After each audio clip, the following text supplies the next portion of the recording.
Hello welcome to our channel. இன்றைக்கான வீடியோவில் வந்து நம்ம என்ன பார்க்க போகிறோம் அப்படின்னா, India versus South Africa second T20யோட ப்ரிவியூ தான் பார்க்க போகிறோம். ஃபர்ஸ்ட் T20 ஆல்ரெடி கட்டாக்கில் வந்து இந்தியா ஜெயிச்சிட்டாங்க, நல்லா ஈஸியாகவே ஜெயிச்சிட்டாங்க, 101 ரன் வித்தியாசத்தில் ஜெயிச்சிட்டாங்க. செகண்ட் T20 வந்து இப்போது நியூ சண்டிகரில் வந்து நடக்க போகுது. நியூ சண்டிகர்னால் நம்ம ஐபிஎல்லில் வந்து பஞ்சாபோட வென்யூ முலன்பூர் தான் வந்து நியூ சண்டிகர். இப்போ வழக்கம் போல் வந்து கிரவுண்ட் ஸ்டாட்ஸ் பார்த்துடலாம். இதான் வந்து கிரவுண்ட் ஸ்டாட்ஸு. இங்கே வந்து ஒரு 15 மேட்சஸ் விளாண்டுருக்காங்க. இது வந்து முன்னாடி சின்ஸ் T20 வந்து சின்ஸ் 2023 விளாண்டது. ஃபஸ்ட்டு வந்து 15 மேட்ச் நடந்திருக்கு. அதில் 10 மேட்ச் வந்து ஃபஸ்ட்டு பேட்டிங் வந்து தான் ஜெயிச்சிருக்காங்க. செகண்ட் வந்து 5 தடவை தான் ஜெயிச்சிருக்காங்க. ஆவரேஜ் ஃபஸ்ட் இன்னிங் ஸ்கோர் வந்து 173, லோயஸ்ட் டிஃபெண்டன்ஸ் ஸ்கோர் வந்து 161. பேஸ் ஓவர்ஸ் வந்து 62% ஆஃப் ஓவர்ஸ் வந்து பேஸ் பவுலர்ஸ் போட்டிருக்காங்க. 38% ஆஃப் ஓவர்ஸ் வந்து ஸ்பின் பவுலர்ஸ் போட்டிருக்காங்க. விக்கெட்ஸும் பார்த்தீங்கன்னா 142 விக்கெட்ஸ் வந்து பேசர்ஸ்க்கு தான். அடுத்து வந்து 51 விக்கெட்ஸ் தான் வந்து ஸ்பின்னருக்கு. எக்கானமியும் வந்து ஸ்பின்னருக்கு அதிகமாக இருக்குது, ஸ்பின்னருக்கு வந்து கம்மியாக இருக்குது, பேஸ் பவுலிங்க்கு வந்து அதிகமாக இருக்குது. வின்னிங் ஸ்கோர் வந்து எவ்வளோன்னு பார்த்தீங்கன்னா 170 தான் வந்திருக்கு வின்னிங் ஸ்கோரு.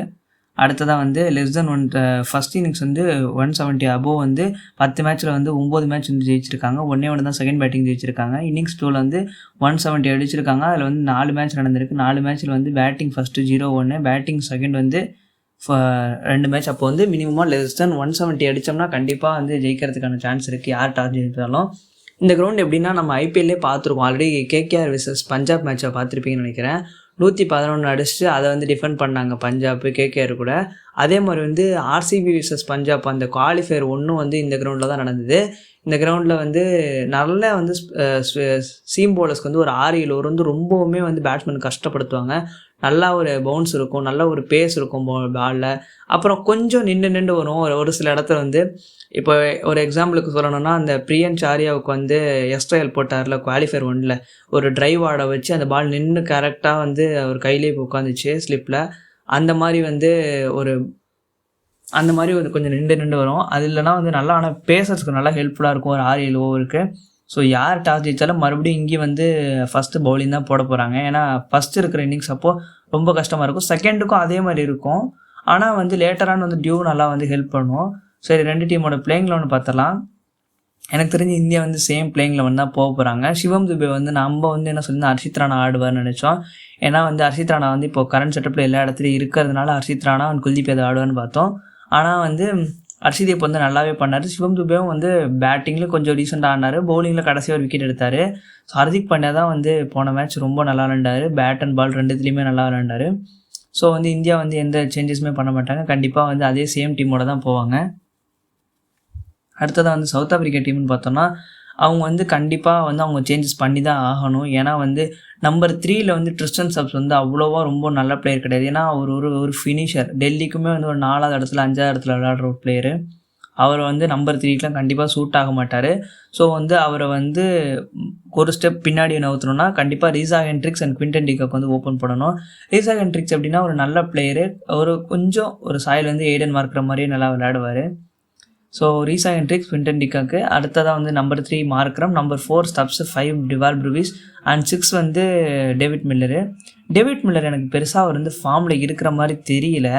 அவர் லாஸ்ட்டாக எப்போ நல்லா விளையாண்டாருன்னு தெரியல. ஸோ கண்டிப்பாக அவரும் எனக்கு தெரிஞ்சு 7 அவர் ட்ராப் பண்ணிவிட்டு அவங்க டானவன் ஃபெரேரா ஆடலாம். ஏன்னா அவர் போன மேட்ச் கொஞ்சம் பவுலிங் நல்லா போட்டார். இவர் அடிக்கிற அதே பேட்டிங் வந்து அவர் அடிக்க மாட்டாரா, இன்னொரு சான்ஸ் கொடுக்கலான்னு நான் நினைக்கிறேன். பாப்பா அவங்க என்ன யோசிக்கிறாங்கன்னா. அதுக்கடுத்து வந்து மார்க்கோ ஆன்சர் அட் 7. கண்டிப்பாக இந்த மேட்ச் இந்த தப்பை பண்ண மாட்டாங்க. கார்பின் போஷ் வந்து ஆடுவாங்கன்னு நினைக்கிறேன். ஏன்னா எக்ஸ்ட்ராவாக வந்து அவங்களுக்கு ஒரு பேட்டிங் டெப்த்து கிடைக்கும். போன மேட்ச் வந்து 4 பவுலரோட ஆடினாங்க. இந்த மேட்ச் எனக்கு தெரிஞ்சு அதெல்லாம் பண்ண மாட்டாங்க. ஸோ கார்பின் போஷ் வந்து உள்ளே வந்துடுவார்.